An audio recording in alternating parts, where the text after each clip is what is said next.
충북 청주시의 한 공원. 최근 시민들의 평온한 일상을 깨트리는 사건이 발생했습니다. 설마 여긴가 했습니다. 집이 가까우니까 이제 왔다 갔다 하는데 저런 거 보면 진짜 무서워요.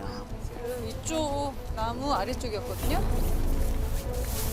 광장 화단 쪽 추운 날씨로 꽁꽁 언 땅이 손가락에 들어갈 정도로 움푹 패였는데요. 광장 근처를 돌며 사건 당일 CCTV에 포착된 수상한 모습은 없는지 확인을 해봤습니다. CCTV를 보니 지난 7일 밤 11시 40분경 남성 2명이 차량 트렁크에서 무언가를 꺼냅니다. 자세히 보니 꺼내든 것은 바로 활. 한 남성이 이내 화살을 장전한 활 시위를 당겨 쏘는데요. 진짜 활이에요? 행인분들한테 쏘는 걸로 알고 있어가지고 지나가다 맞을 뻔했다. 진짜 그 그 뾰족한 시간에 진짜 많이 활요. 탔으면 그렇죠. 맞았을 수도 있겠다 이런 불안감은 있긴 하죠. 아 그리고 사람 지금 목숨이 지금 파리 목숨하고 똑같은 거죠.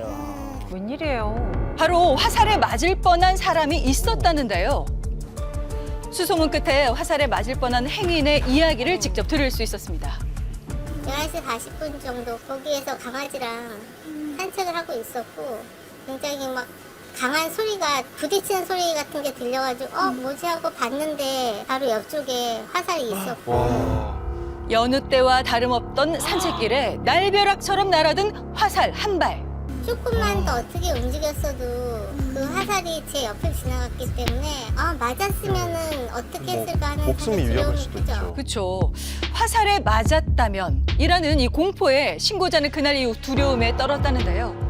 산책도 지금 그 이후로는 저녁에는 뭐 당연히 못 시키고 낮에도 진짜 며칠 만에 나왔거든요. 일상이 그냥 아무 생각도 없이 이렇게 무너져 버리니까 이게 빨리 끝났으면 좋겠다. 갑자기 날아든 화살은 신고자로부터 불과 2.5m, 반려견과는 불과 1.5m 거리에 꽂혔습니다. 정말 몇 걸음 차이로 피한 건데요. 다행히 화살은 피했지만 큰 정신적 충격이 남았습니다. 화살 한 발로 일상을 뒤흔든 이들. 사건 당일 이들을 기억하는 사람이 있을까요? 밤에 한 11시쯤 나타오라던데 그런 사람 없었거든요. 이제까지 여기 굉장히 안전하고 불이 좀 환하게 켜져 있어갖고 괜찮았었는데. 맞아요? 네, 이 차? 네, 이 차 맞아요. 본 적 있으세요? 네, 밖에 왔다 갔다 할 때 본 적은 있어요. 그 몇 시에 보신 거예요, 이 차는? 저는 한 9시에서 한 10시 사이에서 온 것 같아요. 오, 그러면 사고 발생하기까지 한 3시간 정도는 계속 주차가 되어 있었던 거예요? 네, 맞아요. 경찰분들이 처음에 왔을 때는 술 먹고 와서 장난치다가 쏜 것 같다고. 저랑은 진짜 뭐 일면식도 없는 사람이죠. 당연히 그러고 이 근처에 사는 사람도 아니라고 하시고. 당하죠, 보니까. 네, 자 이들은 대체 왜 공공장소로 화살을 쏜 걸까요? 경찰은 지난 9일 두 남성을 불구속 입건했습니다. 일단 특수폭행죄로 입건을 했어요. 잡았군요. 두 분은 지금 경찰 출석에 응한 상황일까요? 아니요, 아직 안 왔어요. 보통 절차상 3차까지 출석 요구를 하고 3차 출석에 불응했을 경우 체포영장을 받아서 강제 수사 체포를 해요. 일요일까지 요청을 했었어요, 1차는. 그런데 아직 답변이 없는 상황인가요? 예. 근데 2차 출석 중이에요. 하지만 이 두 용의자가 1차 출석 기일까지 나타나지 않아 이들의 얘기는 들을 수 없었습니다. 자, 그런데 인명피해가 발생하지 않았는데도 특수 폭행에 해당할까요? 일단 우리 형법상 폭행이라는 거는 사람 신체에 대한 유형력의 행사라고 정의가 되거든요. 이렇게 근거리에서 사람을 위협할 만한 이제 주먹질을 한다라든지 책상을 세게 내리친다라든지 유리병을 밑에다가 던진다라든지 형태가 있는 어떤 행동만 하더라도 위협이 된다라고 한다면 폭행죄가 성립하는 네. 거예요. 꼭 맞지 않아도 돼요. 즉 화살에 맞은 사람은 없지만 행인에게 위협이 되는 행동을 했기 때문에 혐의를 충분히 물을 수 있다는 겁니다. 또 이들은 밤 11시 40분경 자, 그것도 약 70m 떨어진 거리에서 화살을 쐈습니다. 어두운 밤 먼 거리에서 행위를 못 봤던 걸까요? 밤이 되면서 광장은 어두워졌지만 보시는 것처럼 가로등이 전부 다 켜 있어서 많이 어둡지는 않습니다. 대신 나무가 있어서 시야는 가려지는 편입니다. 어떤가요? 밤에도 가로등이 있어서 행인이 아예 안 보이진 않았는데요. 네. 자, 이번 사건을 양궁이는 어떻게 볼까요? 15년 이상 활을 판매하고 있는 이종길 씨에게 물어봤습니다. 지금 이제 이 영상에서 봤을 때 이 활이 또 어떤 제품으로 좀 보이시나요? 저가의 리커브 보호의 일종으로 보이고요.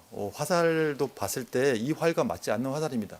전문적인 선수가 사용하거나 뭐 활에 대해서 아는 사람이었으면 절대 사용하지 않을 활과 화살인 것 같습니다. 한편 양궁장을 운영하는 명식 씨는 화살 굵기를 보아 다른 종류의 활이 아니냐는 얘기를 했는데요. 이게 컴파운드 거고 네네. 이게 일반 리커브 거. 아, 2배 차이네요. 거의 옆으로 살짝만. 그렇다고 보면 되죠. 종류가 두 가지가 있는 거니까 양궁에서 컴파운드가 있고 리커브가 있고. 양궁은 왼쪽 그림처럼 끝이 밖으로 휜 리커브, 그리고 오른쪽 그림처럼 활 끝에 도르래가 달린 컴파운드 보호가 있는데요. 자, 피해자가 쏜 활에 대해 양궁협회에 문의를 해봤습니다. 협회는 취미용으로 변형된 활로 보여 어느 종류에도 해당되지 않는다라는 입장을 밝혔는데요. 자, 그런데 70m나 날아간 화살 아무나 할 수 있는 걸까요? 목표 타겟을 정말 맞추겠다고 하면 배운 사람들은 멀리 쏠 수가 없습니다. 근데 그렇게 멀리 날아갔다는 거는 당기다가 그냥 실수로 놓쳤거나 그래서 멀리 나가는 겁니다. 양궁 동호인 현동 씨도 피의자가 오히려 양궁을 잘 모르는 것 같다고 하는데요. 제가 봤을 때는 그분들은 그냥 잘 모르는 그냥 흥미가 좀 있어서 좀 이렇게 해보려고 했었던 분들 같아요. 선수는 아니지만 양궁을 아끼는 만큼 오히려 안전수칙에 더 철저하다고 합니다. 저희가 이제 이런 거를 다 해놓기 때문에 저희가 만약에 화살을 잘못해서 잊어먹는다고 해도 저희 인적 사항이 다 있기 때문에 이런 거는 제 동호인들은 화살인 다 게 등록을 분명하죠. 하죠. 정체를 알 수 없는 활에 일련 번호나 인적 사항도 적혀 있지 않은 화살까지. 자, 게다가 양궁인이라면 고려할 안전은 무시한 채 공공 장소에서 쏘는 행위, 양궁인은 아닐 것이라 추측합니다. 몰라서 한 거라고 하기엔 너무 네. 위험해요. 자, 활로 인한 사건은 이번이 처음은 아닙니다. 잘못 쏜 화살이 날아가 주차된 차에 문을 관통해 카시트에 박히기도 했었고요. 이 정도 위력이군요. 네, 홧김에 동물의 화살을 쏴 애꿎은 고양이가 다치고 동물 학대 혐의로 처벌받은 사건도 있었습니다. 관통했어. 특히 지난 2018년 한국미래기술 양진호 회장이 컴파운드 보호로 닭을 잡는 영상이 공개돼 큰 논란이 일기도 했는데요. 자, 이런 범죄를 규제하는 법은 없을까요? 총포화약법은 어찌됐든 그 압력에 의한 자동 발사가 되는 그런 물체를 규제하는 법률이거든요.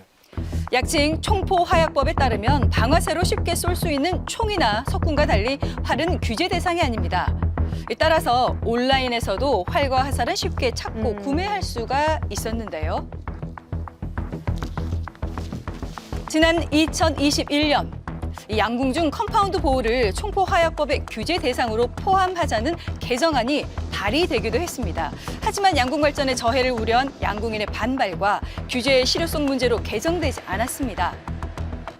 양궁협회는 스포츠 장비인 활 전체를 규제하는 데에는 신중한 논의가 필요하다는 입장이었습니다. 하지만 반대의 목소리도 있습니다.